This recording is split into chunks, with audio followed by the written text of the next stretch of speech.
berdasarkan realiti atau kenyataan bahawa bahasa Melayu adalah bahasa terbesar di Asia Tenggara. Jumlah penutur lebih kurang 300 juta. Sekitar 40% lebih. Artinya penutur yang berada di Asia Tenggara faham. Dan negara yang utama adalah ASEAN pun, Indonesia, Malaysia, Brunei Darussalam, bahkan Singapura.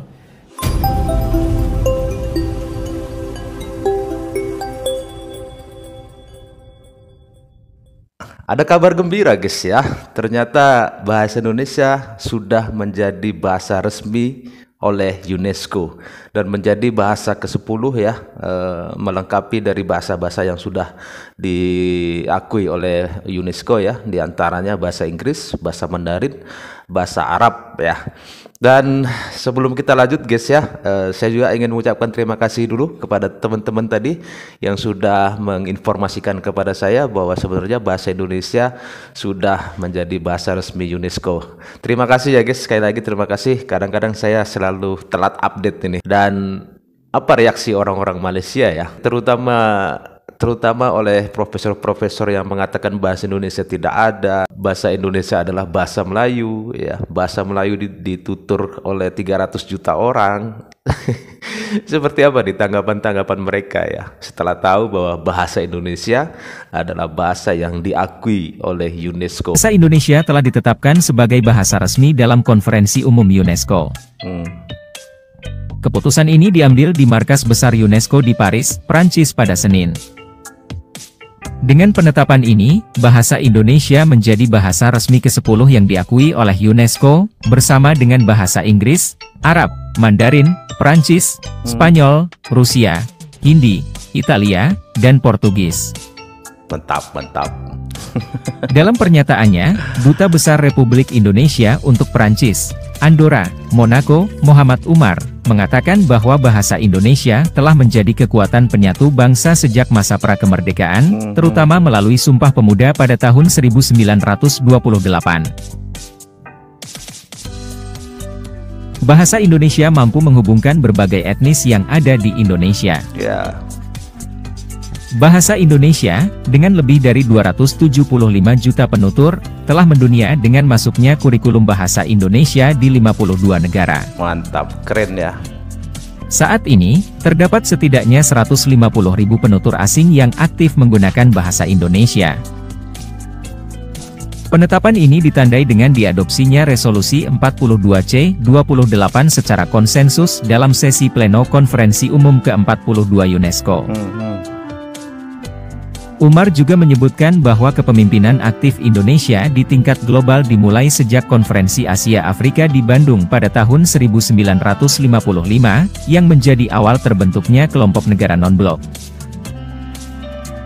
Indonesia memiliki komitmen kuat untuk melanjutkan kepemimpinan dan kontribusi positif untuk dunia internasional. Hal ini ditunjukkan melalui kolaborasi dengan negara-negara lain dalam mengatasi tantangan global, serta peran Indonesia sebagai Ketua G20 tahun 2022 dan ASEAN tahun 2023. Pengakuan bahasa Indonesia sebagai bahasa resmi Konferensi Umum UNESCO diharapkan dapat meningkatkan kesadaran terhadap bahasa Indonesia dan memperkuat konektivitas antar bangsa. Hal ini juga merupakan bagian dari komitmen Indonesia terhadap pengembangan budaya di tingkat internasional. Pengakuan ini diharapkan dapat berdampak positif terhadap perdamaian, keharmonisan, dan pencapaian tujuan pembangunan berkelanjutan, baik di tingkat nasional maupun global.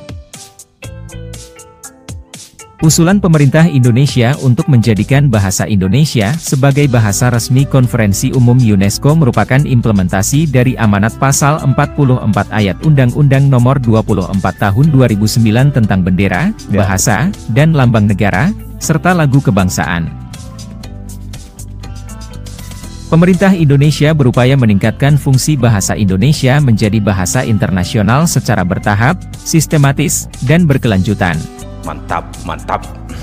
Usulan ini juga merupakan upaya hukum agar bahasa Indonesia mendapatkan status bahasa resmi pada lembaga internasional, setelah pemerintah Indonesia secara fakta telah membangun komunitas penutur asing bahasa Indonesia di 52 negara.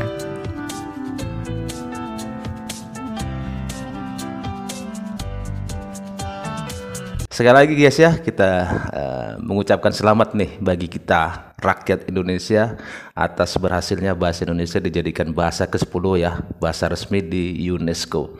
Kita harus bangga dan kita patut bangga ya guys, karena tantangan bahasa Indonesia ini bukan mudah ya, banyak sekali tantangannya ya untuk penyempurnaannya itu kan butuh kerja keras yang luar biasa oleh para pakar-pakar bahasa kita ya. Bukan hanya di dalam negeri saja tantangan bahasa Indonesia ini ya, karena tantangan bahasa Indonesia banyak sekali melalui lewat orang-orang Malaysia yang selalu melakukan propaganda seolah-olah bahasa Indonesia ini tidak ada, seolah-olah bahasa Indonesia ini bahasa Melayu ya. Tetapi sekarang sudah terbukti bahwa bahasa Indonesia itu bukan bahasa Melayu, dan bahasa Indonesia diakui oleh UNESCO dan menjadi bahasa resmi ke-10 ya. Jadi saya tidak habis pikir ya, saya tidak bisa ngebayangkan wajah-wajah Profesor Malaysia sana ya setelah mengetahui ini. Saya nggak kebayang tuh wajah-wajah mereka seperti apa itu, gundah gulana kali ya.